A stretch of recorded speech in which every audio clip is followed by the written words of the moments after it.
Esta es la tarde en el continente americano. Cuando anochece en Europa y amanece en Asia, así cae la tarde en el continente americano y transcurre la noche y el amanecer en el resto del mundo. La tarde. Hola, bienvenidos a la tarde de NTN 24, el canal de las Américas. Soy Idania Chirinos, como siempre un gusto y un compromiso acompañarles.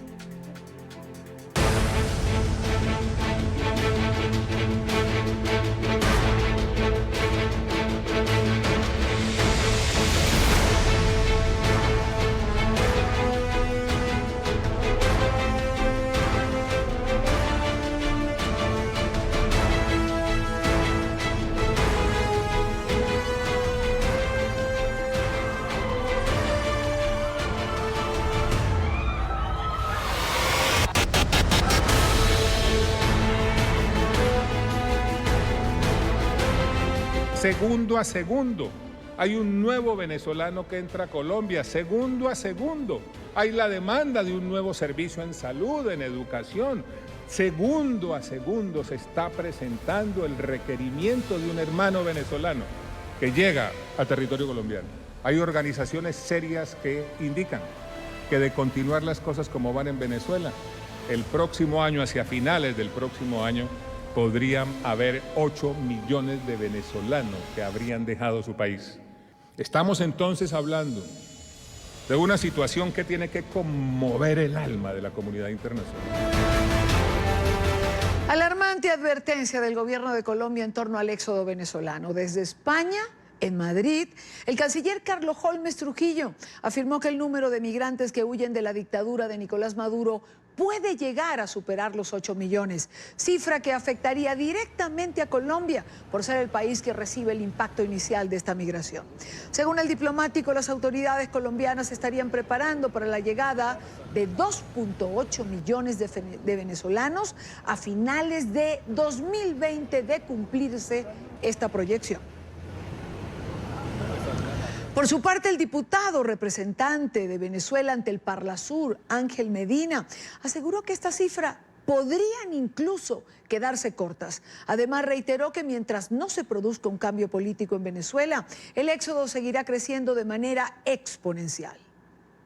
Que la única manera de contener esta huida masiva de venezolanos es a través de un cambio político tan necesario que sea urgente en este momento en Venezuela. Directo en sus finanzas, en sus presupuestos para educación, en su presupuesto para salud.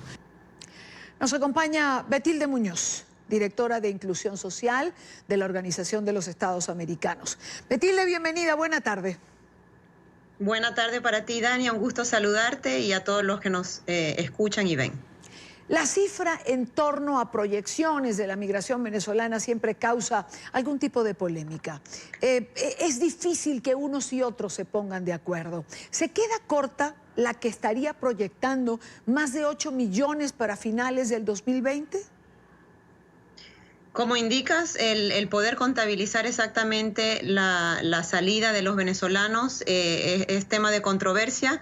Lo que sí es un hecho es que los volúmenes que estamos, de los que estamos hablando posicionan a la población venezolana, a la población migrante y refugiada venezolana como la crisis de desplazamiento forzado más grande que ha tenido la región. Estamos hablando de números que la ONU ha puesto en casi 6 millones solamente para 2019.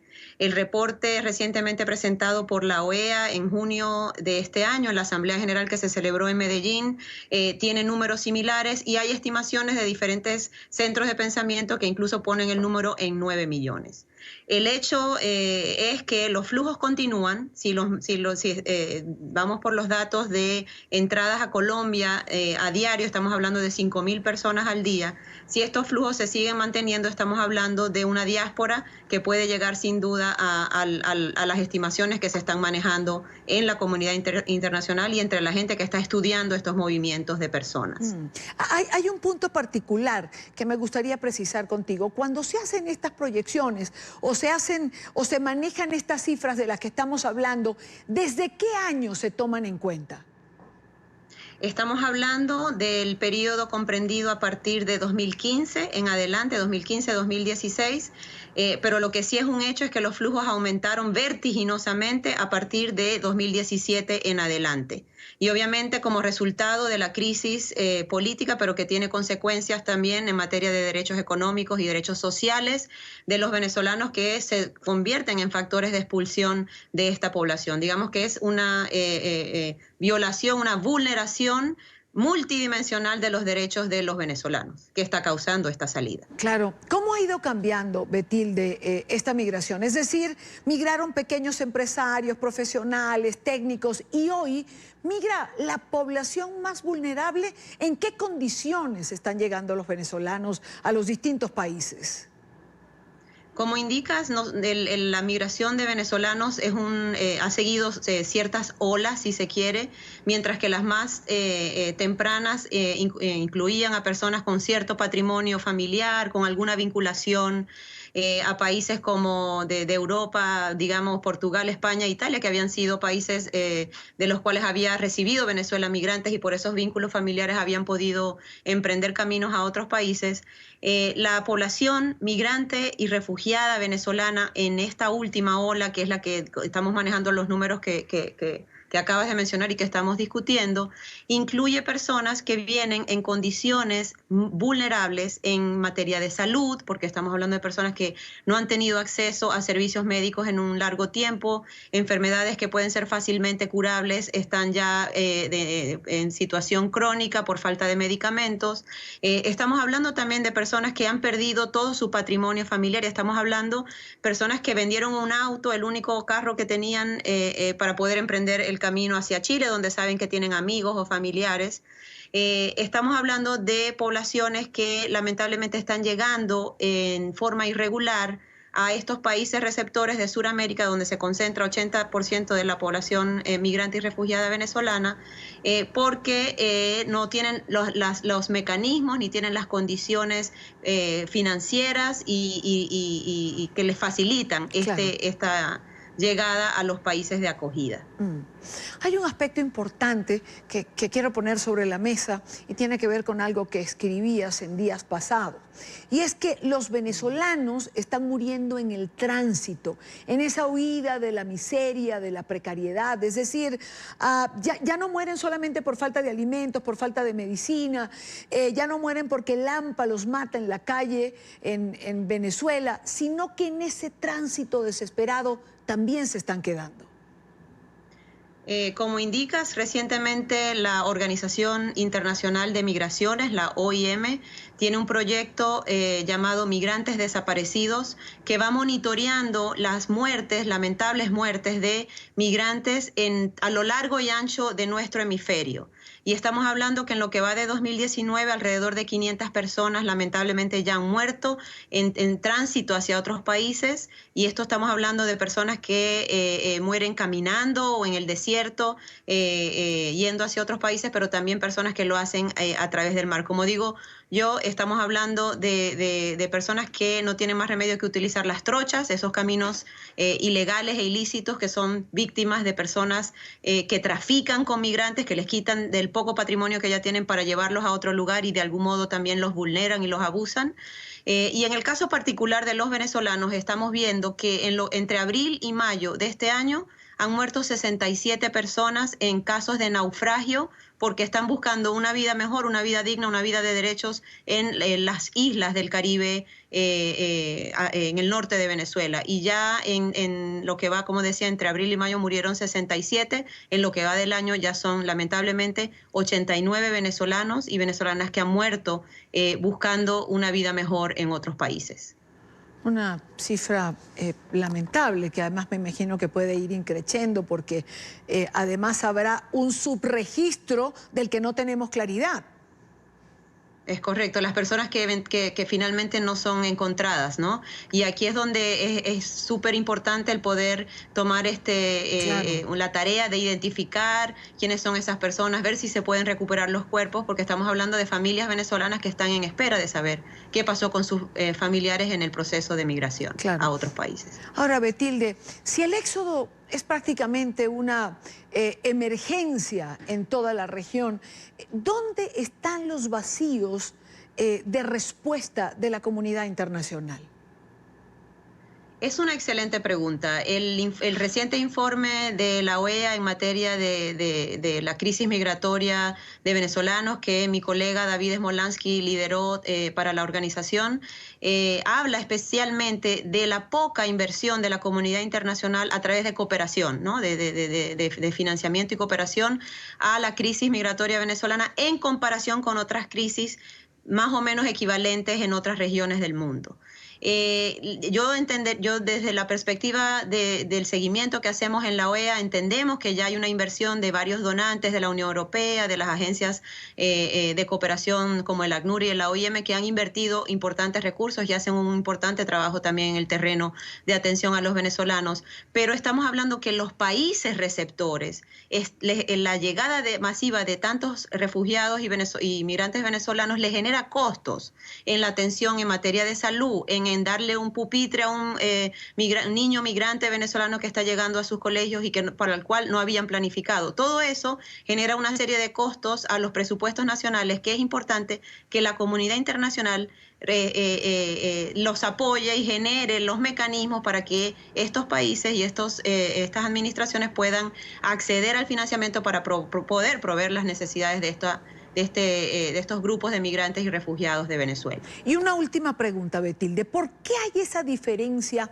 entre el aporte que se hace para otros migrantes y el aporte que se hace para los venezolanos? Mientras los refugiados sirios están por encima de los $300, $400, el aporte a los venezolanos no llega a 100. Es una buena pregunta y yo creo que probablemente no tenga la respuesta más completa, porque eso es algo que se está incluso investigando y analizando para poder encontrar dónde están las rutas para poder cambiar esta situación. Pero sí hay un entendimiento, lamentablemente, de que esta crisis migratoria de venezolanos es un tema subregional incluso, o sea, es un tema de solo la región. Aunque sabemos que esto tiene impactos a nivel global y es algo que nos tiene que ocupar a la comunidad internacional, porque tenemos todos responsabilidad de asegurar los derechos humanos de todos. Entonces, digamos que hay esa concepción de que es una crisis subregional, una crisis regional, cuando en realidad es de naturaleza global. Betilde Muñoz, directora de Inclusión Social de la Organización de los Estados Americanos. Gracias, Betilde, siempre por estar con nosotros. Gracias, Idania. Un gran abrazo. Igual para ti. Esa carga de la que hace mención Betilde Muñoz, ese impacto dentro de la economía de los otros países, es un tema que también preocupa al Estado colombiano y preocupa al canciller Holmes Trujillo. La situación de los migrantes no se compara con otros o con otro éxodo alrededor del mundo en cuanto a recursos con los que se cuenta para atenderlos. Son las cifras que yo daba en la pregunta que le hacía Betilde Muñoz, pero que el canciller en ese fórum económico en Europa daba a primeras horas de la mañana de hoy. Escuchemos. Llegó a mis manos una comparación de lo que per cápita en este momento recibe un migrante venezolano comparativamente con lo que le es dado a un migrante sirio, y la diferencia aterra. $68 en el primer caso, $560 en el segundo caso. Necesitamos entonces más ayuda, más atención, más sentido humanitario, más focalización, más agilidad y más eficiencia, porque las necesidades humanitarias no admiten espera, porque las necesidades humanitarias se reflejan en angustias de manera permanente y diaria, y eso, por supuesto, toca en forma sustancial lo que son los niveles de tranquilidad y de estabilidad de una nación como Colombia. Era parte del discurso, la intervención que pronunciaba el canciller de Colombia, Carlos Holmes Trujillo, en este fórum que esta mañana se realizaba en Madrid. Por su parte, el canciller del gobierno español destacaba la labor que ha llevado a cabo la administración del presidente Iván Duque. Hay, sinceramente, que felicitar a Colombia por el esfuerzo que hace desplegando servicios públicos que puedan atender a esa población. Su política de puertas abiertas, que contrasta con otras políticas de puertas cerradas que hemos presenciado en Europa ante problemas mucho menores, infinitamente menores, debe ser ensalzada y apoyada. Tendríamos que preguntarnos qué pasaría en España si de repente por la frontera de Portugal apareciesen 1,5 millones de personas buscando cobijo. ¿Cuál sería la reacción de nuestra sociedad tan preocupada y atemorizada por las llegadas que se cuentan en escasos miles por el Mediterráneo? Seguramente todo problema tiene que ser valorado en términos relativos con el que sufren otros. Y el nuestro, señor canciller, es infinitamente menor que el suyo y ustedes le hacen frente con muchos menos lamentos y con mucha mejor voluntad que los europeos. Es un reconocimiento de el canciller Borrell a el canciller Carlos Holmes Trujillo. Por otra parte, congresistas estadounidenses hablaron con NTN 24 sobre estas alarmantes cifras de migrantes venezolanos que llegan a territorio colombiano. Aseguran estos legisladores, que el costo que enfrenta Colombia por este fenómeno no tiene precedentes en la historia de este hemisferio. Colombia está enfrentando no simplemente la amenaza del ELN y la FARC y los grupos criminales y todos los otros problemas que tiene un país que está desarrollando, sino también que tiene estos elementos criminales operando abiertamente con el apoyo de un país vecino. Y encima de eso también el costo de asumir más de 1.4 millones de personas que han huido de eso y esa cifra puede crecer. Esas drogas han sido traficadas a los mercados, que es lo que trae el dinero, con la participación y el apoyo del régimen de Maduro. Económicamente veo el país progresando, pero también tiene un riesgo enorme con Venezuela, con 1.4 millones de venezolanos que ahora están hospiciados en Colombia. ¿Qué duda cabe de la preocupación que causa a nivel global el éxodo venezolano? Un éxodo sin precedentes que altera los equilibrios dentro de la región. Tampoco cabe duda de eso. Son las 4:18 minutos en Quito, en Ecuador. Revisamos otros temas de la agenda informativa de este día. Es noticia la complicada situación de una ministra del gobierno de Enrique Peña Nieto en México. Rosario Robles, recordemos, presa desde agosto por presunta implicación en una megatrama de corrupción perpetrada durante años. Recibió otra sanción. Las autoridades decidieron inhabilitarla para ejercer cualquier cargo público durante 10 años por haber falseado su declaración patrimonial. Durante la gestión presidencial anterior, Robles estuvo primero al frente de la Secretaría de Desarrollo Social y luego en la de Desarrollo Agrario. Ambas dependencias están enlodadas en una trama de desviación de recursos.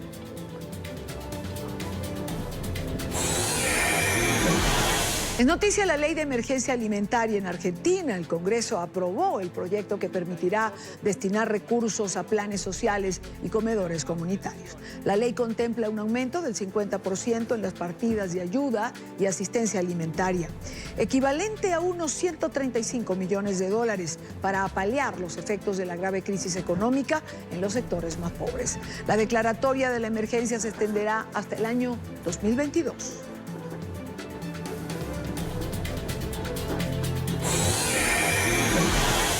Es noticia un nuevo atropello contra la líder política venezolana María Corina Machado. La Guardia Nacional bloqueó su paso hacia la ciudad de San Cristóbal, en el estado Táchira, a donde asistiría a un acto del partido Vente Venezuela. Los militares colocaron alcabalas para frenar su paso, afectando el derecho al libre tránsito. La coordinadora nacional del partido Vente Venezuela lamentó que no pudiera llegar a expresar sus ideas con las comunidades de la región con quien ya estaba acordado encuentros. Está María Corina, dígale. Dígale. Los terrestres, los cochinos, los a su familia. Vengo en el motivo de la tranza, señor, ¿no? Vergüenza le debería dar. Vergüenza le debe dar. Como militares venezolanos, esto le debe dar vergüenza. No me hablen de órdenes superiores.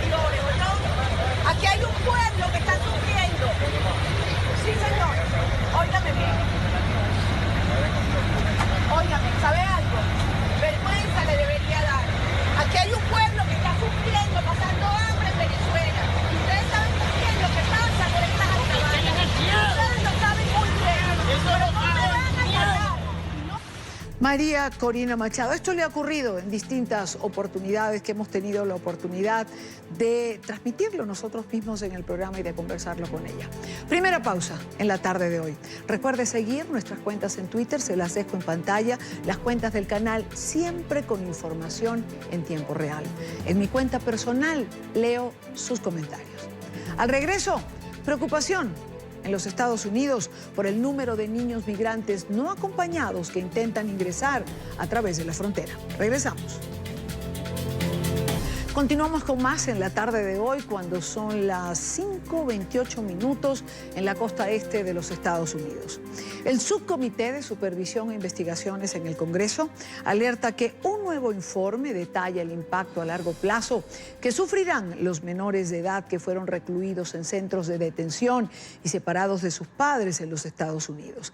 Decenas de niños creyeron que sus padres los habrían abandonado. Emiliana Molina, nuestra periodista en Washington, tiene el reporte. Emiliana, buena tarde. Hola, ¿qué tal? Muy buenas tardes. Pues en esta audiencia en Washington, agentes de la patrulla fronteriza aseguran que el número de migrantes que están ingresando de forma irregular a Estados Unidos y deben permanecer en centros de detención están desestabilizando estas agencias gubernamentales que se quedan sin fondos para lidiar con el número de migrantes. Todos nosotros aquí hoy estamos de acuerdo que estos centros no son un lugar apropiado para un niño. El tiempo en el que están bajo nuestra custodia, nuestros procesos e instalaciones solo cubren las necesidades básicas de comida, refugio y agua. Estos espacios son un reto que nos lleva a separar a los niños de sus padres y reagruparlos por género. Lo mejor que podemos hacer es acelerar sus transferencias para un cuidado completo que ofrece el Departamento de Salud. Hablamos de que hay una crisis en la frontera y que no es algo bueno, pero creo que lo que hemos visto hoy es que todas las agencias están trabajando duro para solucionar el problema. La pregunta es si tenemos otra afluencia llegando, así que lo que salió en la audiencia de hoy es si el Departamento de Salud está preparado, si vamos a tener sitios, y otras personas se quejaban de que no los quieren en su comunidad. Yo soy de Washington, no los quiero en Washington. Así que si no tienes un lugar donde poner a los niños en una especie de cuidado, entonces van a estar en la frontera y no es allí donde los queremos. Y es que según agentes de la patrulla fronteriza, el trato inhumano se debe en parte también a la falta de fondos que necesitan estas agencias gubernamentales. Sin embargo, congresistas demócratas como el representante Ruiz de California están intentando pasar medidas a nivel federal para prevenir este tipo de condiciones en los centros de detención. Es mi propuesta de ley que pasamos en la Cámara de Representantes, los estándares humanitarios para individuos bajo la custodia del CBP.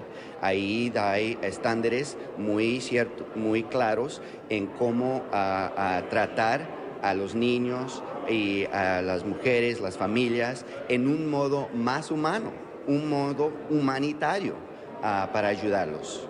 Y es que parte de los tratos inhumanos a los que se refieren legisladores como Ruiz está, pues primero, que ahora los agentes de inmigración están transportando a los menores de edad en la mitad de la noche para evitar hostigamiento a los agentes federales de ICE de parte de las comunidades que están en contra de la detención de estos menores. Por otro lado, también está el hecho de que en algunos centros de detención estaban restringiendo el acceso de las mujeres adolescentes a tan solo una toalla higiénica por día, lo cual estaba permitiendo que estas menores de edad estuvieran menstruando visiblemente dentro de los centros de detención. Les estaban negando también acceso a las duchas y a jabón. Esta es toda la información que tenemos desde Washington. Emiliana Molina para NTN 24. Gracias, Emiliana, gracias por la información. Complicada la situación, ya se ha dicho en diferentes oportunidades. Quiero saludar en esta parte del programa a María Magdalena Silva Rentería, coordinador de la red de documentación de las organizaciones defensoras de migrantes. Tengo aquí, a ver. Sí. Directora del albergue Cafemín. Señora Silva, gracias por acompañarnos. Bienvenida. Buena tarde. Sí, gracias. Buenas tardes. Sí, dígame. Si los mismos funcionarios de la patrulla fronteriza reconocen que las instalaciones para trasladar a los menores no son las apropiadas, ¿por qué se siguen llevando a estas?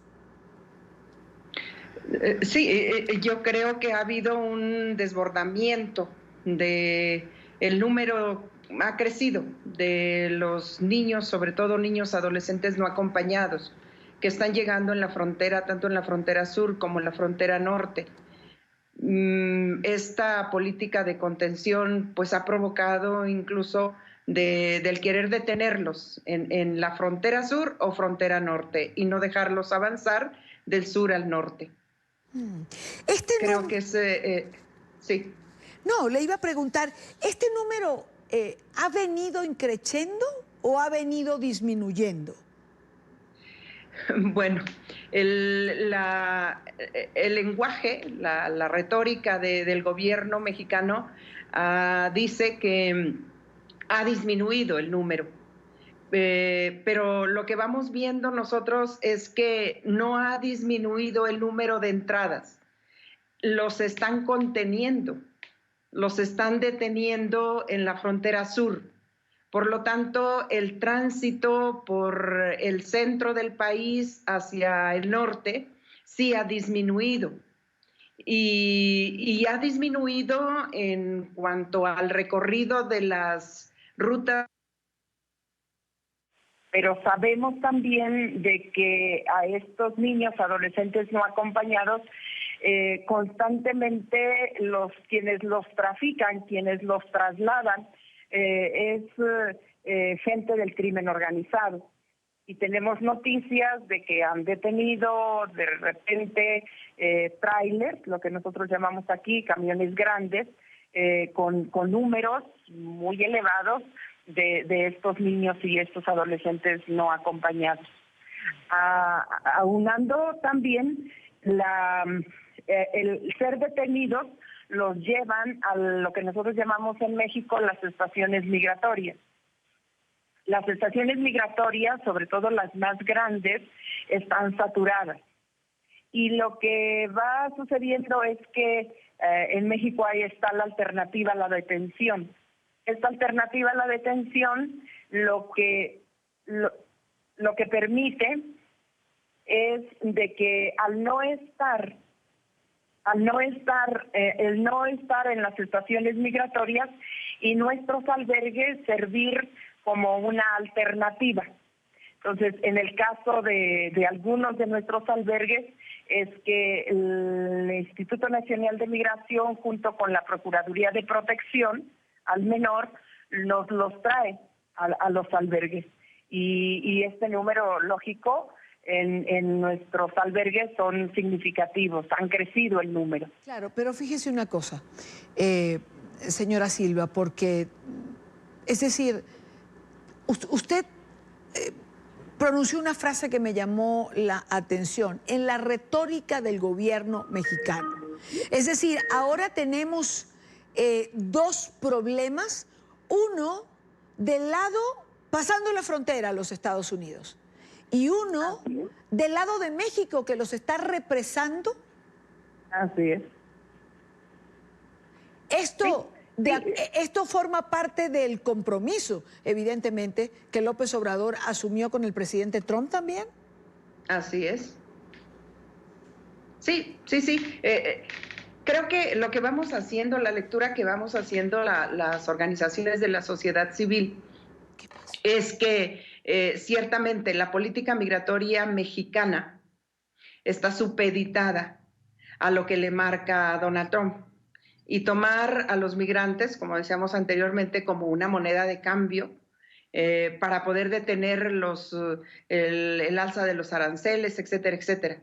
Entonces, toda esta política lo ubicamos como una política de control, de no pasar, de no dejar pasar a la gente que está ingresando al país por las fronteras sur y a la vez también el no permitir dejar entrar de México a Estados Unidos o también el regreso en el caso de los que están solicitando refugio, a esperar su tiempo en la frontera norte. La situación es que ciertamente ellos manejan que el flujo, así lo dicen, el flujo ha disminuido. Otra de las acciones que estamos constatando día a día es las detenciones masivas y las deportaciones masivas a sus países de origen. Por eso ellos dicen, incluso Donald Trump pues ha felicitado a México porque ha tenido éxito en estas acciones dentro de este marco de política migratoria pues, represiva. Claro, claro. Fíjese, yo entiendo que ustedes, de hecho usted es la directora de uno de los albergues, que depende de las organizaciones defensoras de migrantes de Redodem. ¿Qué diferencia hay entre los albergues que manejan las organizaciones no gubernamentales y los que maneja la administración en Estados Unidos? Pues yo creo que no hay mucha diferencia, ¿no? Nosotros acá les llamamos estaciones migratorias, allá les llaman centros de detención.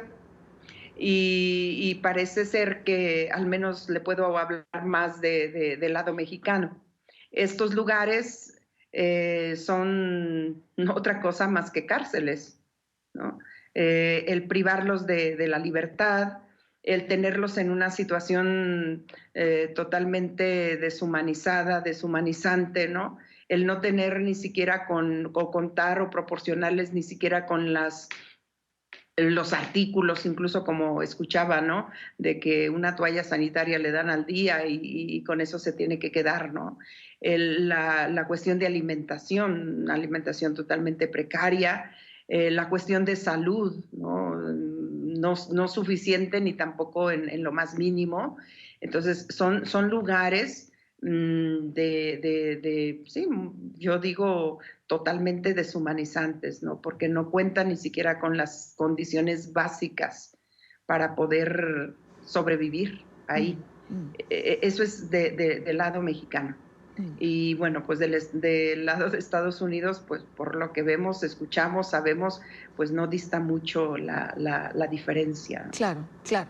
Son condiciones absolutamente precarias que no garantizan ningún tipo de calidez si tomamos en cuenta además que son menores de edad.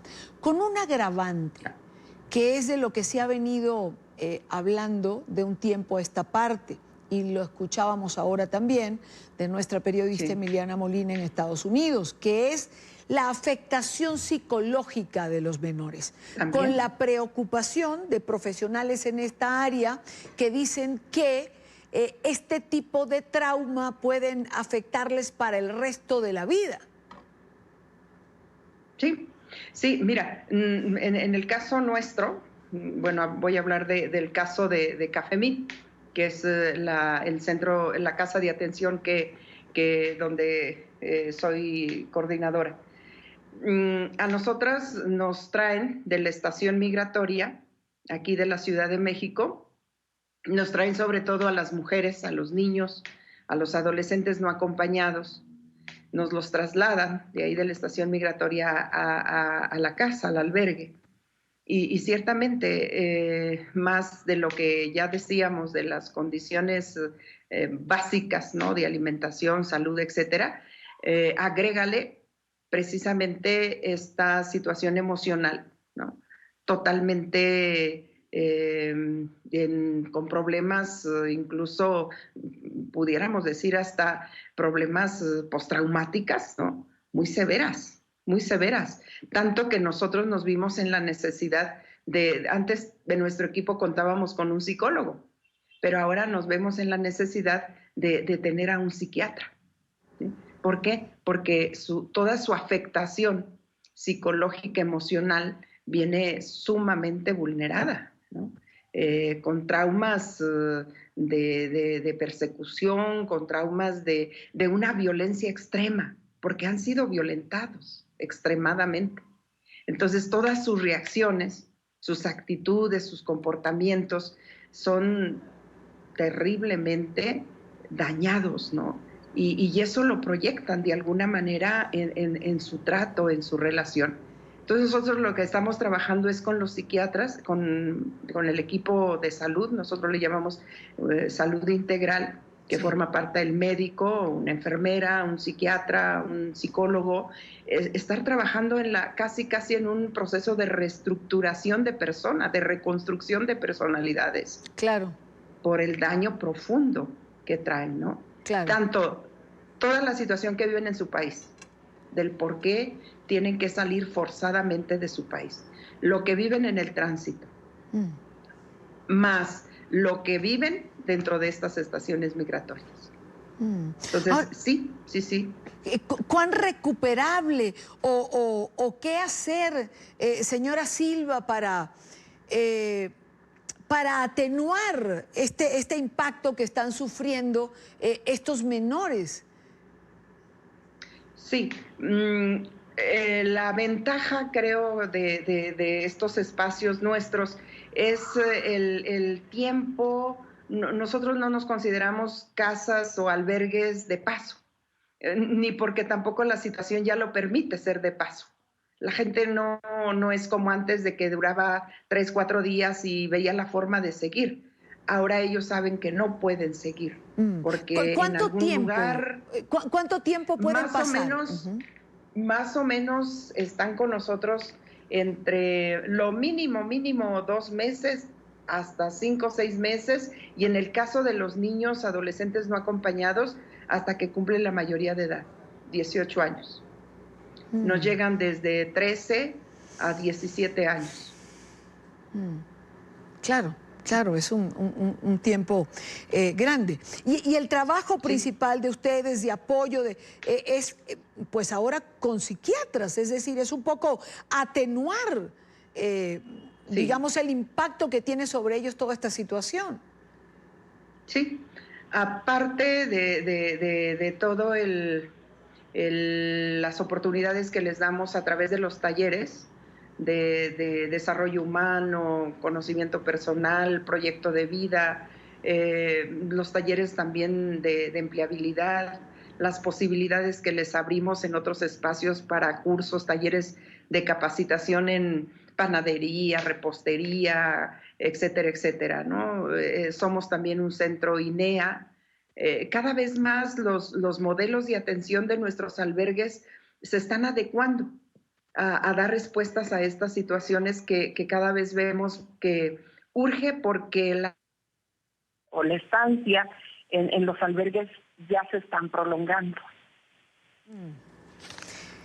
Pues evidentemente se prolongan, no hay solución temporal, mucho menos una solución definitiva para esta situación.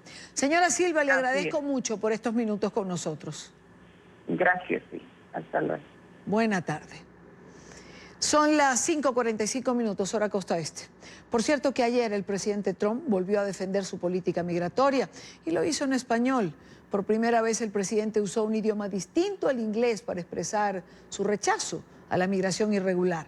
El mandatario compartió esta imagen a través de su cuenta en Twitter, en la que aparece frente al muro fronterizo junto a la frase no más falso asilo, no más detener y soltar, no más entrada ilegal a los Estados Unidos.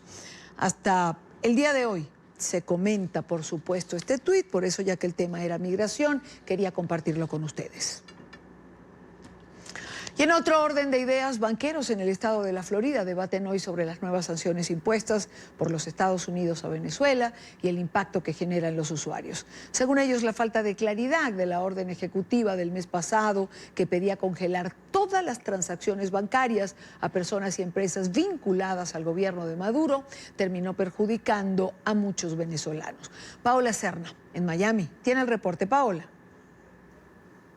¿Qué tal? Muy buenas tardes. Pues bien, esta orden ejecutiva de los Estados Unidos que fue realizada el pasado 5 de agosto, en la cual se pedía congelar las transacciones bancarias que incluyeran personas o corporaciones que estuvieran registradas o que hubieran sido señaladas de tener vínculos con el gobierno venezolano, pues generó un pánico a nivel de la banca, que comenzó básicamente a bloquear todo tipo de cuentas, ya que no habían unas directrices claras.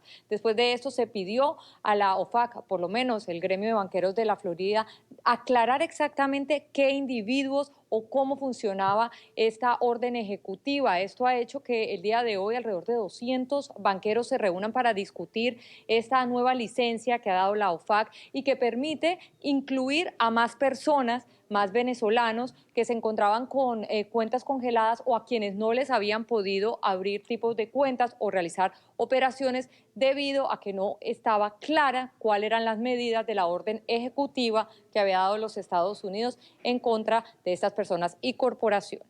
Y esa definición tenía ninguna limitaciones. Y la interpretación de los abogados es que sin limitaciones, el alcance de esa definición iba a agarrar cualquier persona en cualquier momento. Trabajó por el gobierno, representó el gobierno, no importa si era hace 20 años, 30 años, 5 años.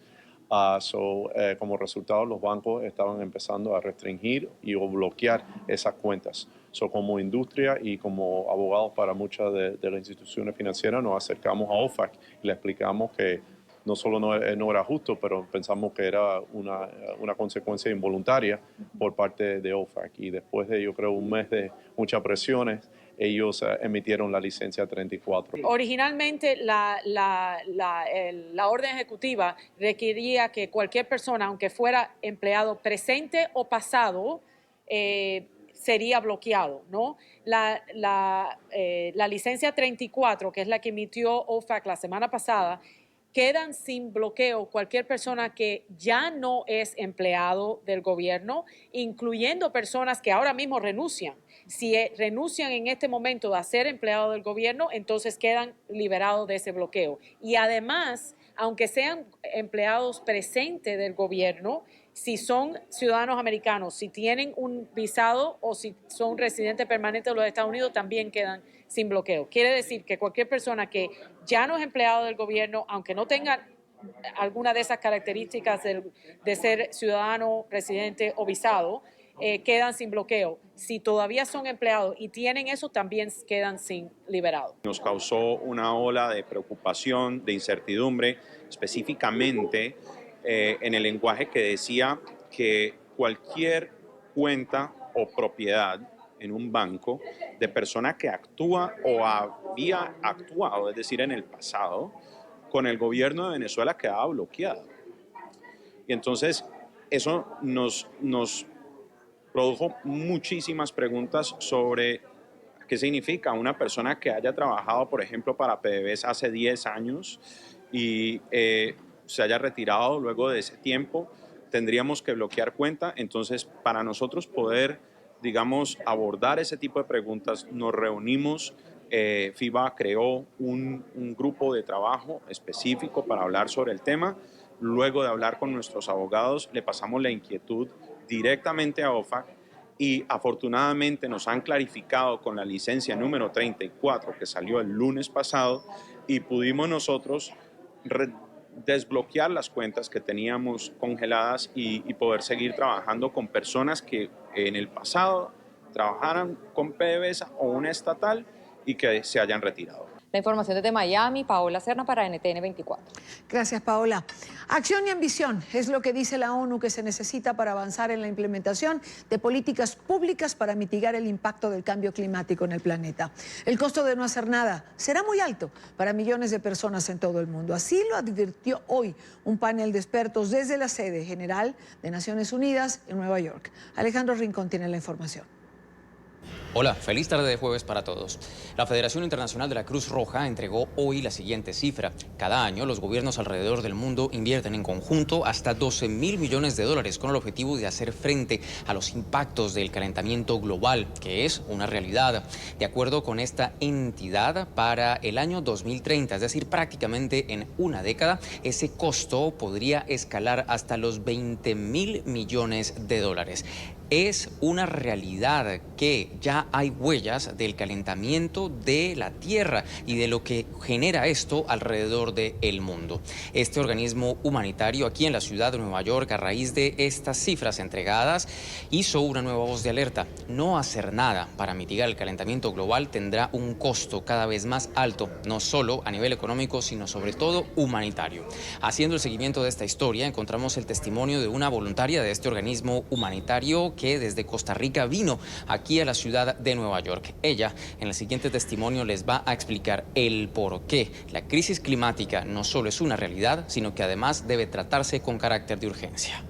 El caso de Guanacaste es una provincia preciosa, es costera, entonces las playas son hermosas, pero uno nota el problema de agua que hay ahí. Ellos, digamos, durante el 2016 llovió, lo que usualmente llueve en el mes de junio, llovió en los primeros 15 días. Entonces, el resto del mes,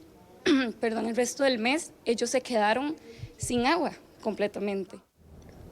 Jóvenes como ella son quienes están ahora liderando todo tipo de estrategias para mitigar el cambio climático. Se conecta, por ejemplo, con estrategias como la que es liderada por la joven activista climática sueca Greta Thunberg, quien es la líder del principal movimiento ecologista juvenil a nivel global. Ella entregó declaraciones en el transcurso del miércoles al Congreso de los Estados Unidos, un país que tiene actualmente un gobierno que implementa políticas que van precisamente en contravía de la ciencia del cambio climático. Ella hizo el siguiente llamado de atención.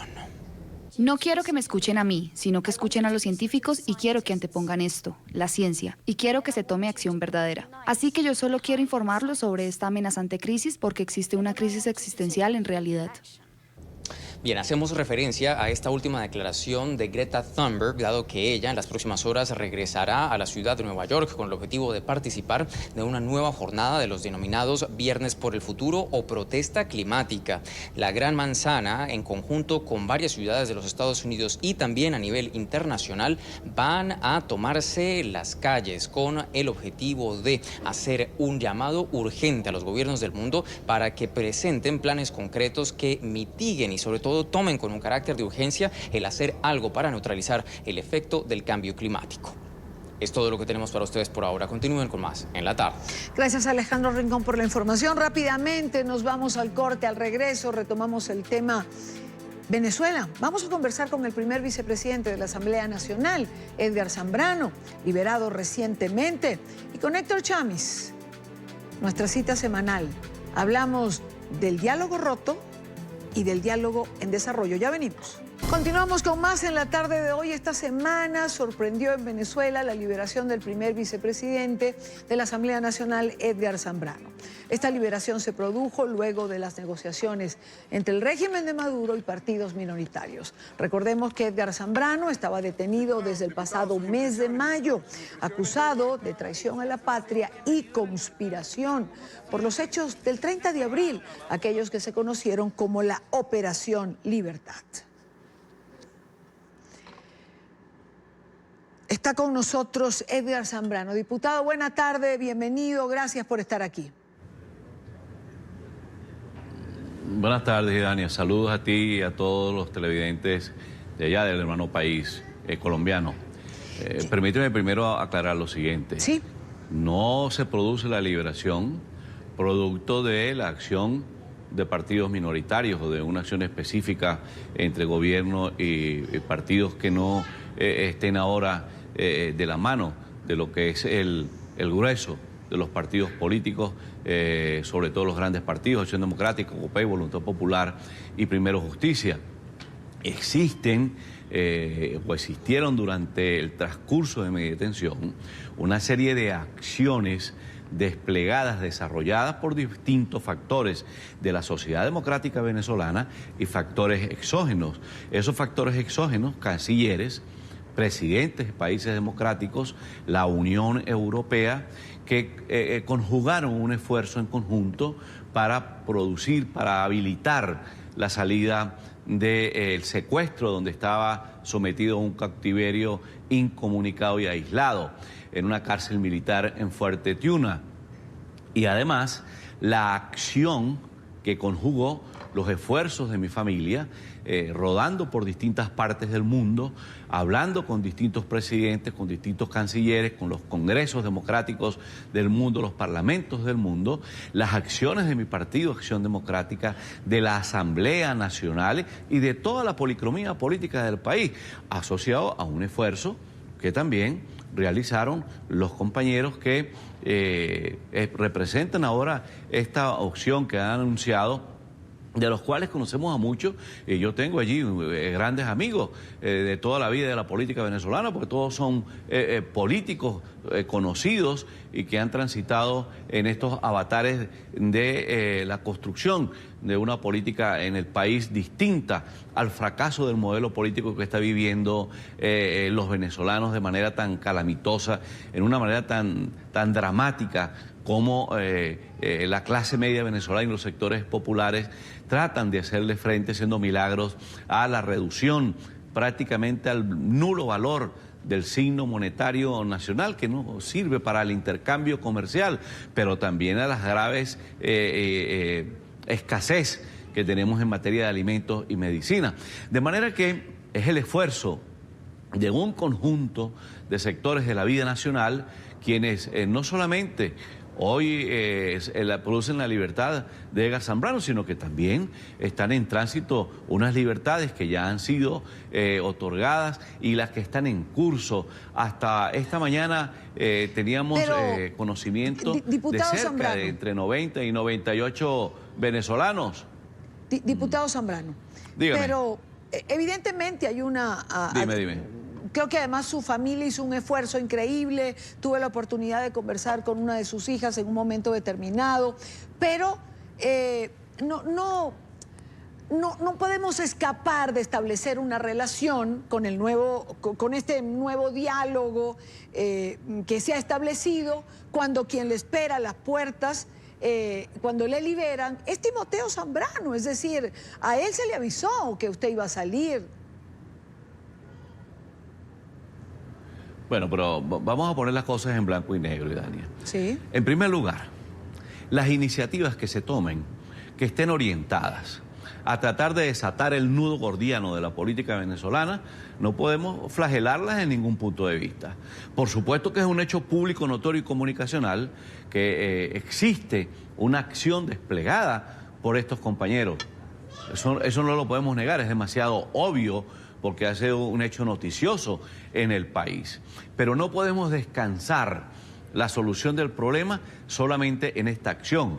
Por eso hago énfasis en el conjunto de actividades que se desarrollaron previa a esa liberación, porque no solamente es la interacción de este grupo de compañeros de partidos que forman parte del sistema de partidos políticos en Venezuela, sino que también tienes que valorar el esfuerzo, por ejemplo, de la Iglesia Católica Venezolana, del Estado del Vaticano, de la Conferencia Episcopal, del Nuncio Apostólico, del gobierno italiano, del gobierno español. No se trata de quitarle valor, absolutamente, pero pues hay que establecer una relación, pero más allá de eso...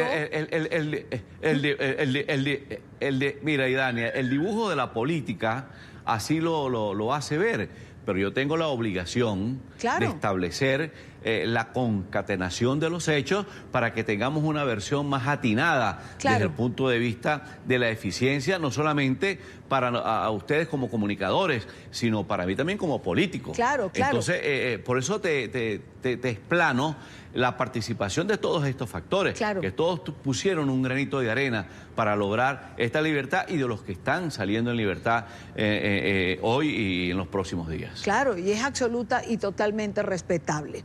Usted, por lo que dice, quiero preguntarle, ya que lo ha planteado de esta manera, ¿está de acuerdo entonces en este diálogo que se ha establecido con estos factores o con estos partidos minoritarios con el régimen?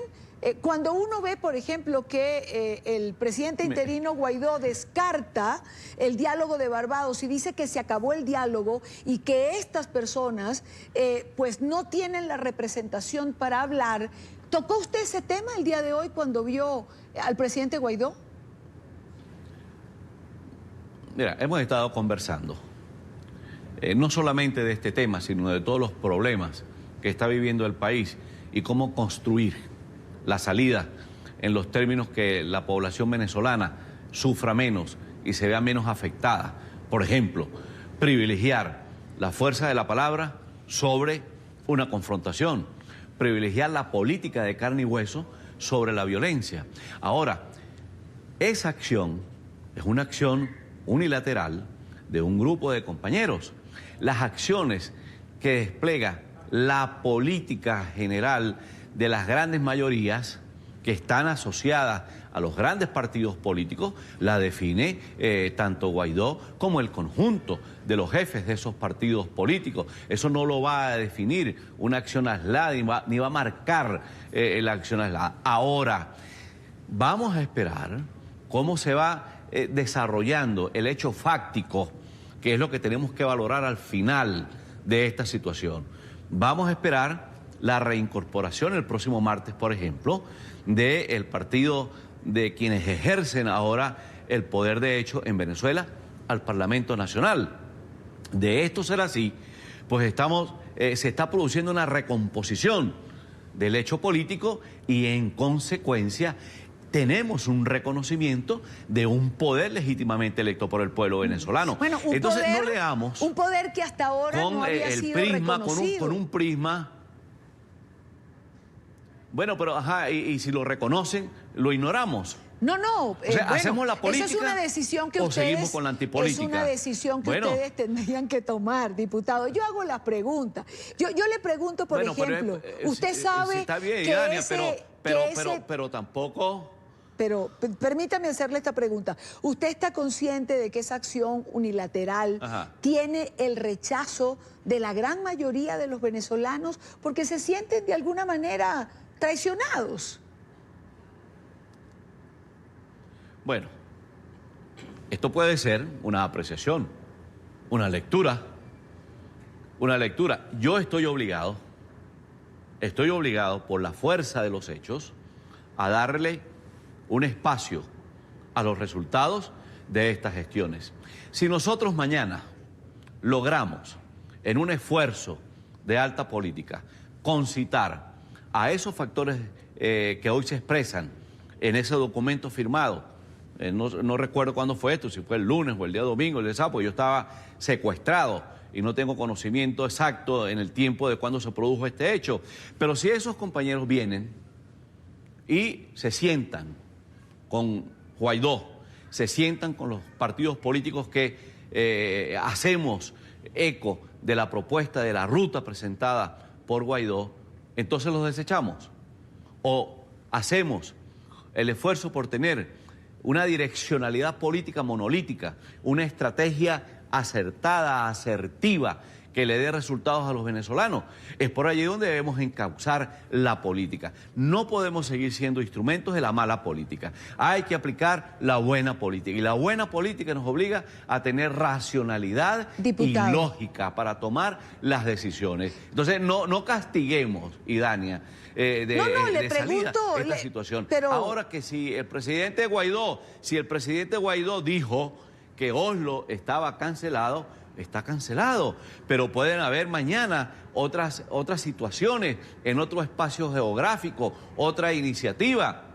La Unión Europea o cualquier institución democrática del mundo que mañana plantee una situación distinta y tenemos que asumirla. Diputado, por supuesto que pueden haber escenarios diferentes. Dígame. Simplemente le estoy hablando del escenario que en este momento está y que no podemos obviar porque ha traído una polémica en el país en general. Usted estuvo con el presidente Guaidó esa es la política, Idania. Exacto, usted estuvo con el presidente Guaidó el día de hoy.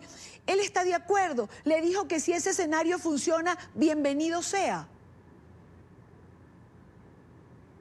Mira, Guaidó es un venezolano con formación política, inteligente, preparado, que tiene la suficiente capacidad para administrar los tiempos de la política. Si no, con toda seguridad no estuviera en la responsabilidad y descansando el país, la Venezuela democrática, sus esperanzas en los hombros de Juan. Entonces, no ubiquemos, no le demos tutoría a situaciones que todavía no están claramente definidas. Vamos a esperar, repito, que se vayan manifestando fácticamente los hechos y por supuesto que he conversado con Juan y por supuesto que hemos analizado esta situación y claros estamos de cuál es el elemento político que allí fluye. porque tampoco somos tontos, somos políticos, mi oficio es la política, el oficio de Juan es la política y tenemos la obligación de tener la calma que no hemos tenido en anteriores oportunidades, donde el posibilismo y el inmediatismo han matado las esperanzas del pueblo venezolano. Entonces, vamos a dejar que este dominó, que este ajedrez se concluya, se ejecute. A lo mejor esto tampoco tiene más allá de unas liberaciones o cualquier otro resultado y feneció. Bueno, tenemos la obligación de seguir buscando caminos, de seguir buscando cómo construir la salida al país, evitándole la violencia. Y ese es el trabajo de la política. Pero y la polémica no podemos es hablar, la política. Diputado, lo que no podemos hablar es de inmediatismo cuando Venezuela tiene 20 años en esta circunstancia. Y más allá de 20 años, yo le quiero preguntar. Bueno, pero permítame hacerle esta pregunta. Permítame hacerle esta pregunta. Pero permítame hacerle esta pregunta. Usted como político, dígame, que es su oficio, que ha trajinado en la política venezolana, usted como político, ¿usted cree de verdad en la buena voluntad de quien lo secuestró tantos meses, lo privó de libertad, lo sometió al castigo de estar sin su familia, sin su vida cotidiana en Venezuela, no le permitió hacer ese ejercicio político al que usted hace referencia? Mira, Idania, primero vamos a completar la idea anterior. El inmediatismo y el posibilismo tienen una manera muy fácil de establecerlo, haciendo la radiografía, la valoración de los hechos de los últimos 10 años en Venezuela. Y tienes allí un dictamen, tienes allí unas conclusiones, tienes allí la radiografía de lo que ha pasado en el país y perfectamente puedes llegar a una conclusión en que ese inmediatismo y ese posibilismo, ese discurso de los radicalismos en extremis le hizo un gran daño a Venezuela. Entonces no alejemos la lógica y la racionalidad política del análisis. Ahora, bueno, ese es su análisis, la yo lo segunda respeto. pregunta, ¿cuál fue? La segunda pregunta es si usted realmente no cree en la buena voluntad de sus secuestradores.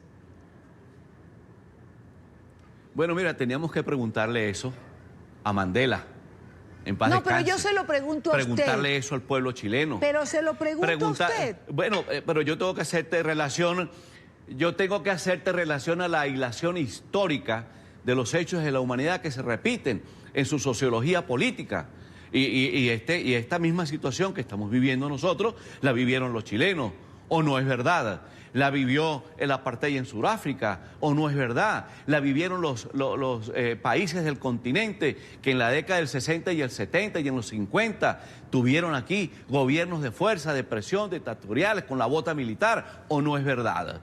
Entonces tenemos que construir sobre la experiencia política, sobre los mecanismos de resolución de la política en la hilación histórica, porque si no, entonces, ¿cómo vamos a hacer para medir, cómo vamos a hacer para valorar, cómo vamos a hacer para darle a la política su curso lógico? Tenemos que valorar la historia. De allí que yo te invite y he hecho el análisis de esa manera, revisemos los resultados del inmediatismo y el posibilismo. Revisemos el resultado de la antipolítica, que fue la que nos trajo esta desgracia al país. La antipolítica fue la que trajo a Chávez a Venezuela, pero ¿o no? también podemos revisar si de construcción se trata, la construcción que en el ejercicio de la política, de la buena fe, de abrir una puerta, de intentar un diálogo, de intentar otro y otro y otro. A ver, también podemos mirar eso, ¿no? ¿Y cuál es el resultado que nos ha traído? Por supuesto, y es precisamente donde está la responsabilidad de la política de carne y hueso. Es allí donde está la responsabilidad del liderazgo y de los partidos políticos en Venezuela. Porque tú pudieses decir, bueno, vamos a evaluar la situación de República Dominicana. Vamos a evaluar la situación de Barbados. No, evaluemos. Vamos a evaluar la situación de otros diálogos que se han hecho en Venezuela o que se han intentado hacer. Hemos tenido, en primer lugar, la falta de voluntad política y democrática por parte de los actores del gobierno. Eso es público y notorio. Hay allí un criterio político para valorar cuál ha sido realmente la voluntad política de quien representa hoy el Ejecutivo. Pero también tenemos que nosotros revisar si hemos sido lo suficientemente asertivos en la estrategia desplegada en cada uno de estos escenarios, porque nadie quiere vivir la situación que estamos viviendo en Venezuela. ¿Es que acaso que los venezolanos queremos que esto esté aquí de manera permanente, eternamente en Venezuela? No, nosotros queremos salir de eso, todos quieren salir de eso. Tú como venezolana quieres salir de eso, yo quiero salir de eso, pero para eso tenemos que hacer la construcción de la política buena y no ser presa de todas estas cosas que te he estado enunciando, porque la política hay que analizarla. Si no analizas la política, entonces ¿cómo tienes una conclusión? ¿Cómo estableces un concepto y cómo tienes un diagnóstico? Tenemos que analizar la política y es la política la que tenemos que imponer. Bueno, es la política la que tenemos que imponer y darle a la política el peso específico. Seguramente, diputado, tendremos oportunidad en unos meses de evaluar lo que usted está señalando y veremos qué pasa en estos meses. Yo le agradezco mucho su tiempo, nos fuimos por la política. No. Quería preguntarle qué le dejaron esos meses que estuvo usted preso o secuestrado, como usted mismo ha dicho. Bueno, me dejó una situación muy amarga en el contexto de quien es un demócrata, quien cree en los valores de la democracia, en la Constitución, que haya tenido que por lo menos hacer una huelga de hambre para validar la Constitución frente a quien me tenía secuestrado, para poder tener derecho a ver a mis abogados, para poder tener derecho a ver a mi familia. Yo estaba en un cautiverio, aislado, incomunicado, y eso te deja experiencias muy gratas. Por ejemplo, vivir la experiencia de entrevistarte con tus abogados a través de un locutorio, por intermedio de un auricular, recibir la visita de tus hijas, de tu familia, de tu esposa, y besar el vidrio, escuchar que tu nieta te dice, abuelito, no quiero que estés allí.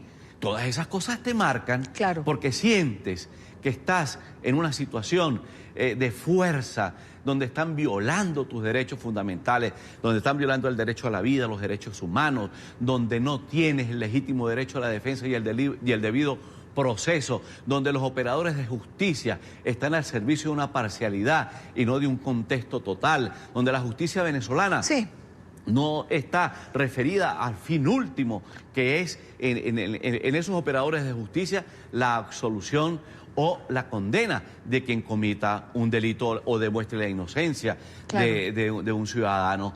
Esa justicia no la tenemos. Tenemos una justicia secuestrada, totalmente direccionada a hacer daño, con saña, con alevosía. ¿Y qué me dejó eso? La experiencia, valorar más el tiempo, dedicarle más tiempo a las cosas buenas. Por ejemplo, al amor de mi familia, a mis nietos, a mis hijas. Eso es un aprendizaje, porque cuando estás en la política te dedicas las 24 horas a hacer este oficio y relegas, porque piensas que nunca te pueden suceder estas situaciones.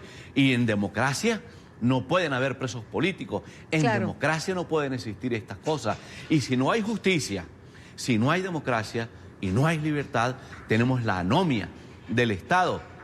Y frente a la anomia del Estado, pues somos víctimas de este tipo de situaciones. Aprendí a amar más a mi país, aprendí a amar más mi militancia en el partido de toda mi vida, en Acción Democrática. Y como te dije, aprendí a valorar, amar y comprender a mi familia. Diputado Zambrano, le agradezco mucho su tiempo. Lamentablemente tengo otro invitado con el que tengo que compartir en la tarde de hoy. Gracias por estar aquí, gracias por estar conmigo.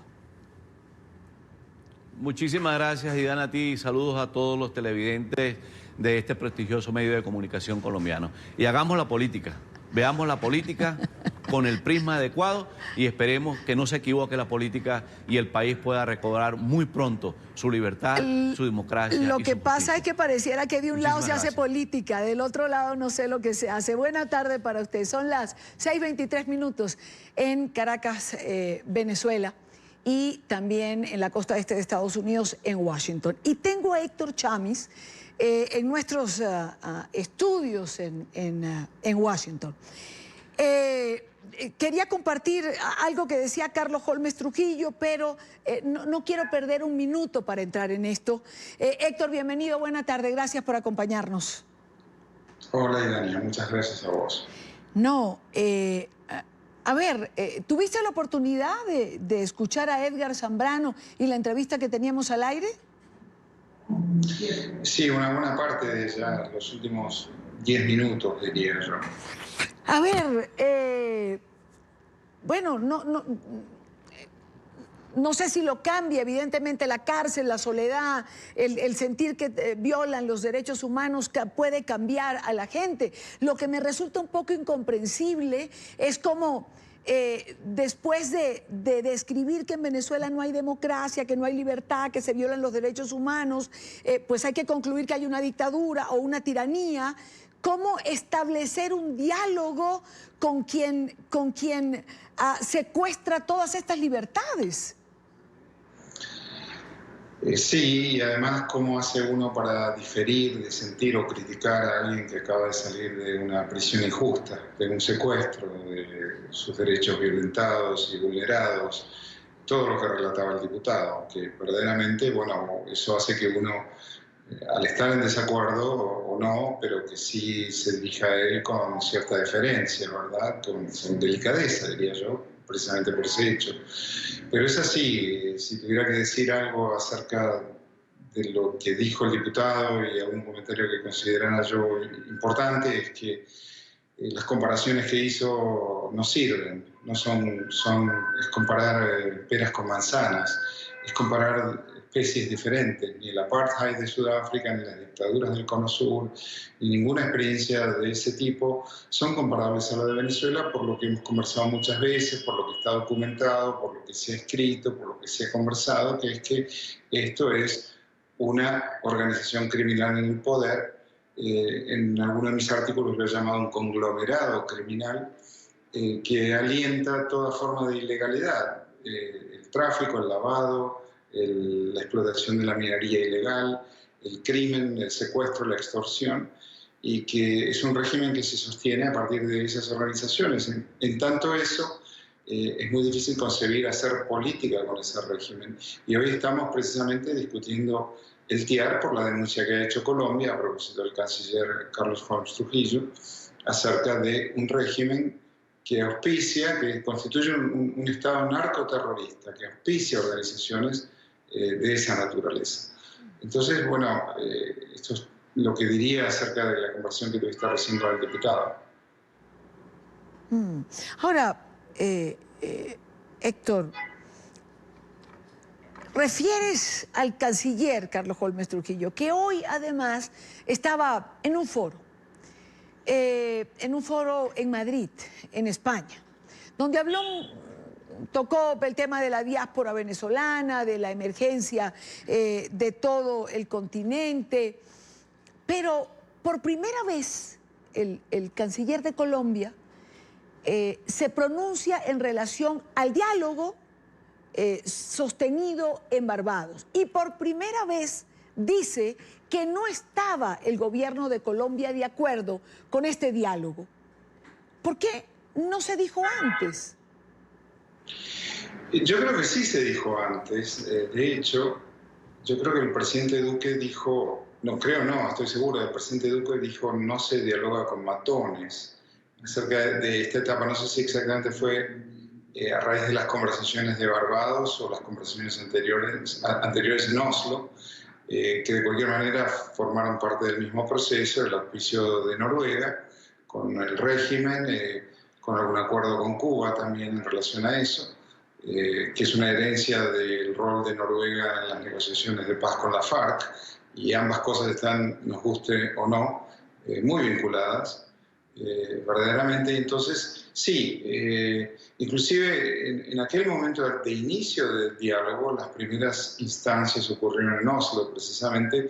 La vicepresidenta de Colombia, Marta Lucía Ramírez, dijo: yo me enteré por los diarios, nosotros nos enteramos por los diarios, en referencia al gobierno de Colombia. Entonces, a raíz de eso, sí, no me sorprende lo del canciller de hoy, porque en su momento el propio presidente lo manifestó también. Ahora, ¿qué opinas? O sea, si esto era lo que se pensaba, lo comentamos nosotros en alguna de nuestras conversaciones semanales en relación a Oslo, a Barbados, ¿qué decir de esta escenografía que ha montado el régimen en Venezuela, acolitados por estos factores opositores de pequeños partidos, de quienes se dicen que no tienen representación ninguna? En efecto, no tienen representación. Están algunos diputados allí, pero eso significa un porcentaje muy bajo del electorado. Si uno quiere mirar encuestas es igual. Quiero referirme a María Corina Machado, que hizo alusión al régimen dialogando con el régimen. Y en buena parte de esta instancia es eso, porque son partidos o organizaciones, porque no llegan a constituirse en partidos verdaderamente, que han sido siempre rueda de auxilio del régimen, como quienes que han participado en elecciones fraudulentas, que han participado en instancias que socorrieron al régimen en momentos coyunturales muy difíciles para el mantenimiento de Maduro en el poder, y sin embargo lo hicieron, como fue la elección del 20 de mayo de 2018, elecciones regionales posteriores, juramentaciones posteriores en la Asamblea Nacional Constituyente, en lugar de la Asamblea Nacional, por parte de alcaldes electos en aquella elección. En fin, hay todo un componente nominalmente opositor, algunos le ponen comillas, que recurrentemente, cíclico además, concurre a socorrer al régimen. Pero por más que Zambrano, que el diputado Zambrano quiera insuflarle a esto, yo la verdad que no sé muy bien cómo definirlo, por más que quiera decir que esto es un ejercicio de la política y que darle una oportunidad, ¿a dónde puede conducir, Héctor? Bueno, ese diálogo fracasó por la propia admisión del gobierno interino de la Asamblea Nacional. Ahora, además, este grupo ha llegado a un acuerdo. Veremos si se puede instrumentar, porque no me queda claro los mecanismos por los cuales se podría instrumentar. Pero el acuerdo dice que el partido oficialista, el partido del régimen, regresará a la Asamblea Nacional. Y yo creo que ahí la apuesta es muy clara. Hay un tercio de diputados de oposición que no pueden concurrir a las sesiones porque están en el exilio, arrestados, escondidos en sus casas o en alguna embajada. Eso suma un tercio de la totalidad de los diputados.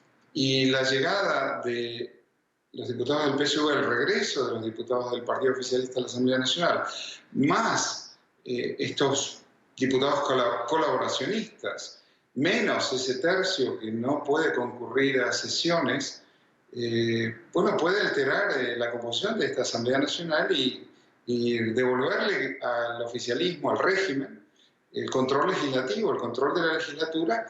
Yo creo que la apuesta del régimen es clausurar finalmente el proceso abierto en diciembre de 2015 con aquella elección que le dio mayoría a la oposición. Y si esto ocurre, bueno, ya no necesitará el régimen la Asamblea Constituyente y podrá volver a concentrar en sus manos la totalidad del poder público, que hasta ahora no tenía control de la rama legislativa, ¿verdad? Bueno, es un riesgo absoluto para el gobierno interino. ¿Qué tendría que hacer? Es decir, ¿cómo movilizarse frente a esta jugada del régimen? Es muy complicado y yo creo que el peligro es real y ello significaría la terminación de la experiencia de gobierno interino de Juan Guaidó a cargo, y ello significaría el riesgo de finalmente la construcción de un sistema de partido único a la cubana, con absoluto y férreo control de todas las instituciones del poder público, ejecutivo, legislativo y el judicial, todo esto en un régimen represivo que además viola los derechos humanos de los venezolanos de manera cotidiana. ¿Qué puede esperar? ¿Qué podemos esperar dentro de este ajedrez o de todo esto que está ocurriendo, digamos que en las últimas horas, de cara a la Asamblea General de la Organización de Naciones Unidas, donde el presidente Duque tendrá además una presentación importante, donde Venezuela será un punto? Sí, efectivamente, Colombia va a continuar con la presentación que inició el canciller en la OEA la semana anterior. Al mismo tiempo va a haber una reunión precisamente de consulta, según fue estipulado y votado en aquella reunión, del TIAR. Entonces eso será una reunión de cancilleres, porque lo que se votó es llamar precisamente una reunión de consulta de los cancilleres, la cual se va a desarrollar en Nueva York la semana que viene durante la Asamblea de Naciones Unidas, el lunes. Tengo entendido, será esa reunión. Y allí veremos si la comunidad internacional puede aumentar la presión, que es lo único que este régimen, aumentar la presión en todo sentido. Vuelvo a referirme a lo que dijo el embajador Tarre la semana pasada también, que dijo, bueno, descartar el uso de la fuerza como prejuicio no es aconsejable. Descartar otras opciones, como las sanciones, como aumentar sanciones para el régimen, ya sea individuales o al Estado, también es una opción que muchos países latinoamericanos tienen que evaluar, porque no lo han hecho todavía, con la excepción de Panamá. Y entonces, yo creo que cualquier solución posible de Venezuela, me animo a decir, y lamento que el diputado Zambrano estará en desacuerdo, no va a llegar desde adentro, sino que va a llegar desde afuera. Porque desde adentro, como bien señalaste, sí, ya vimos en qué concluye cada una de estas instancias de diálogo, donde ninguna derivó en debilidad para el régimen, sino lo contrario.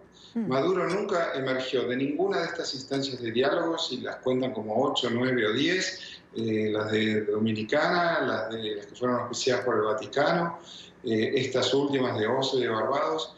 El régimen siempre emergió de esas negociaciones, de esos diálogos, fortalecido y estable. Entonces, cualquier solución tendrá que venir de afuera y queda en la comunidad internacional definir qué es lo que va a hacer, de qué manera va a poner presión. Al respecto también estaba pensando exactamente lo mismo que vos señalaste, que es cuando el diputado Zambrano hablaba de inmediatismo, uno dice, bueno, son 20 años de este régimen, son 6 años de Maduro, claro. Son 6 años de diálogos para llamar a revocatorio, elecciones que luego son fraudulentas, a negociar liberación de presos.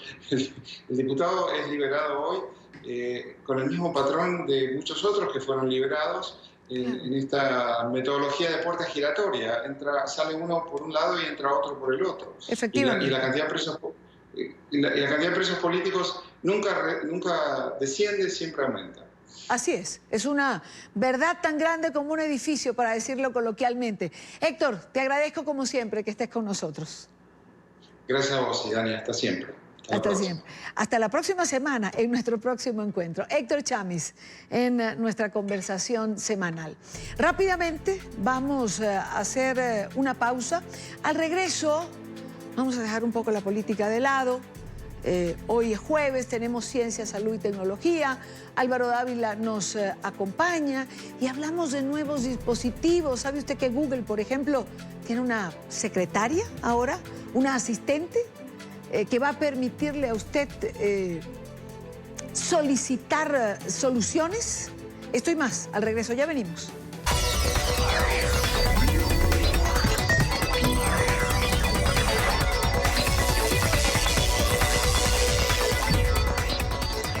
Hoy es jueves de Ciencia, Salud y Tecnología, de tecnología, porque lo que hablamos con Álvaro, por lo menos intentamos hacerlo con frecuencia, es de tecnología, de las últimas novedades, de lo que hay, de lo que usted puede usar, de lo que le facilita la vida. Y me encanta cuando vemos a nuestro invitado en esta parte del programa, siempre tiene muchos aparaticos allí en la mesita. Y primero, bienvenido, gracias por estar aquí. Muchas gracias por la invitación a tu programa, pues para hablar de tecnología como siempre. Vamos a empezar por ese, se llama Google Home Mini. Es como la secretaria de Google. Sí, digamos que es el asistente de Google, así como Apple tiene a Siri, así como Amazon tiene a Alexa, que es su asistente virtual, y tiene sus propios dispositivos. En el caso de Apple tiene al HomePod, en el caso de Alexa tiene Echo. En este caso particular tenemos Home Mini. Es la posibilidad que tienen las personas para que tengan un ayudante virtual. Es decir, tú lo pones en tu casa, lo pones en la oficina, lo pones en el lugar donde tú frecuentemente vas a estar y le vas a poder pedir cosas a ese asistente. Dos puntos que son importantes para comenzar a hablar de Home Mini. El primero, aunque Home Mini ya estaba en el mercado hace mucho tiempo, en Latinoamérica y en algunos países de Latinoamérica, entre esos pues Colombia y Perú, por ejemplo, no había llegado Home Mini y no tenía ese apoyo oficial de Google. Ahora sí lo tiene. Entonces, esa es la primera noticia. La segunda noticia, anteriormente estaba en inglés. Ese era uno de los grandes problemas. Ahora lo vamos a tener en lenguaje nativo español, lo que va a facilitar que nos podamos comunicar con el asistente y que tengamos una respuesta de ese asistente. ¿Qué vamos a poder hacer? Tú me preguntabas anteriormente qué podríamos hacer. Vamos a poder decirle que nos diga y nos dé recetas. Vamos a poder hablar con él sobre el tiempo. Nos va a poder decir si nosotros, por ejemplo, configuramos la dirección de la casa y la dirección de la oficina. Vamos a ponerlo simple para que quienes nos están viendo entiendan. ¿Qué le puedo yo pedir? Tú estás en la casa, ¿qué le pides? ¿Qué le puedes pedir? Le puedo pedir música, le puedo pedir canciones específicas, puedo decirle, si estoy en la cocina, que me dé una receta, que me ayude a preparar un menú específico. Le puedo decir cuando vaya a salir de la casa cómo está el tráfico y él me va a decir, mire, el tráfico es tal y usted tiene que tomar tal camino para llegar a su trabajo a tiempo. Le puedo decir incluso, si lo mezclo con Chromecast. Ya vamos para allá. Enseña el mira, Google este es el Home dispositivo, Mini. este es el Google Home Mini. Tiene una cosa muy chévere, como lo pueden ver, pasa desapercibido. O sea, el diseño... Claro. El diseño del parlante en sí es muy bonito, es muy elegante, tiene tela en la parte de arriba, entonces cuando tú lo pones, por ejemplo, en la sala pasa muy desapercibido. Pequeña cornetica. Exactamente, pero con unos parlantes poderosos. Absoluta y totalmente. Ahora sí, explícanos si lo ligas con el Chromecast.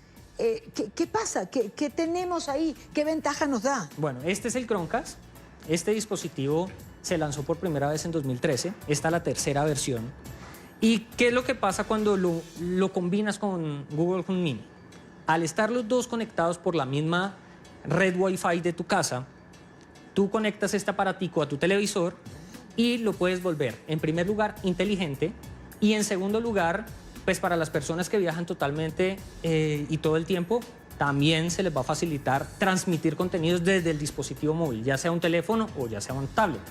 Ahora, hay una cosa muy interesante y es que si tú, por ejemplo, ves mucho Netflix, tú puedes ya solamente darle una instrucción al Home Mini y decirle, mire, quiero ver tal película, quiero ver tal serie en Netflix, y él automáticamente la va a reproducir a través del Chromecast en el televisor. Lo que realmente va a facilitar mucho, que a la larga eso es lo que hacen estos dispositivos, facilitar la posibilidad de tú interactuar y no tener que tener controles a la mano y tener muchos dispositivos a la mano. Que es lo que se va eliminando con todo esto, precisamente. Todos los controles, es simplemente una solicitud en voz. Es un comando de voz. Ya, pide usted la serie que quiera, él se la busca.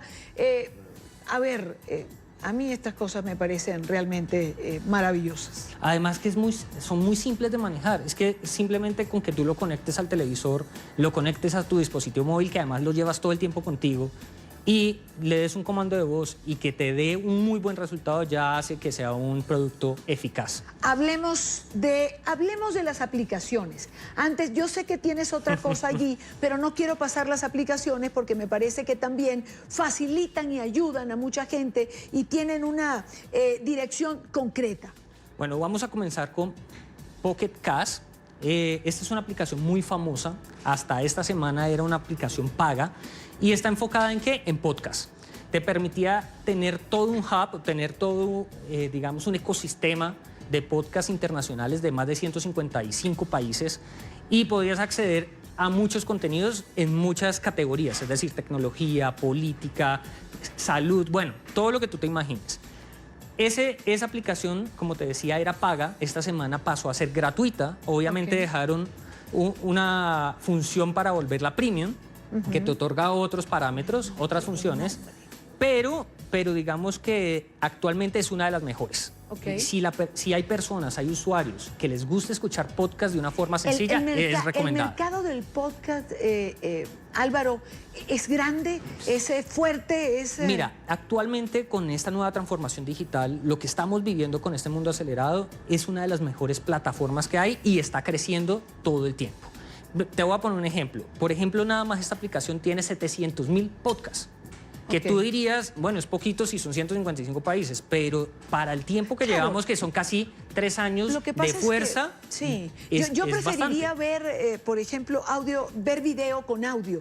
El podcast, siendo lo que solo pasa el es que el audio, podcast pierde una herramienta importante. ¿Sabes qué es lo que sucede? Que el podcast está muy linkeado a un tipo de usuario. Por ejemplo, tú sales a correr, tú no vas a tener video mientras corres. ¿Qué estás haciendo? Escuchando. Entonces, tú escuchas música o, en su defecto, noticias, o algo más personalizado. En este caso entra podcast perfectamente. Porque además es muy sencillo. Tú simplemente lo coges, lo descargas y lo escuchas. Y aunque todavía no hay de pronto una medición exacta de cómo va el podcast en crecimiento, lo que sí te puedo decir es que es una plataforma en auge. Bueno, pues esta aplicación le permite acceder a una gran variedad de podcasts sin costo alguno. Álvaro tenía otra, ya no tenemos tiempo, y tenía algo más de qué hablarnos relacionado con la tablet, pero la próxima semana. El jueves te lo presento. Así mismo es. Y usted nos acompaña y aprende de toda esta tecnología que de una u otra manera nos facilita la vida. Gracias, como siempre. Dania, muchas gracias por la invitación y pues me encanta hablar de tecnología contigo. Gracias a ti, a mí también. Llegamos al final de la tarde de hoy. Gracias por habernos acompañado. Les recuerdo nuestras plataformas Twitter, Instagram, nuestra página web, nuestro canal en YouTube. Plataformas para encontrarnos y sobre todo para que usted esté informado. Conéctese a la información, conéctese a NTN 24. Le espero mañana a la misma hora. Compartir, debatir y analizar la agenda informativa del día. Buena tarde para todos.